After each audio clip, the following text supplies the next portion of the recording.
رسالة لرجال الداخلية والناس الشريفة اللي لسه موجودة في الداخلية وفي القيادة المصرية. بالله عليكم يا جماعة شيروا فيديوهاتنا، ما تخافوش ولا تخافوا علينا ولا تخافوا انتوا محدش هيعمل لكم حاجة. احنا برضو عارفين ان البلد اهم مننا، والله البلد اهم مننا. انا واي حد غيري بيعارض في السيسي وشايف ان اللي بيعمله ده خراب، هو عارف كويس ان البلد اهم منه. ما تخافوش يا جماعة، اللي هيشير فيديو ولا هيشير خبر مش محدش هيعضه، محدش هيعضه. الداخلية هتسيبه اللي حصل زمان يحصل تاني؟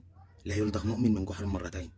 بيلبسوكوا في الشعب تاني، بيلبسوكوا في الشعب تاني حرايق وفوضى في البلد، ويلبسوكوا في الشعب تاني، وانتوا اللي تقفوا قصاد الشعب، وانتوا اللي تبقوا في وش المدفع، وهم يهربوا بفلوسهم ويهربوا بكل حاجه معاهم ويعيشوا بشوات، واحنا هنا نقع في بعض ونخلص على بعض.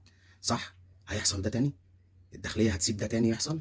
هتفضل برضو اي حد بيعارض وتجري وراه وتمسكه وتحبسه وتسيب البلد كده حرايق وخراب وفلوس ومليارات وذهب وحاجات بتطير بره البلد، وهو يطلع يقول لنا انا همشي وعادي فلوسي بره هركب الطياره واسافر؟ هتسيبوا ده يحصل؟ معقول هتسيبوا ده يحصل؟ ولا انتوا لسه بتشككوا ان لا ده مش خاين، ده وطني؟ لسه شايفين كده؟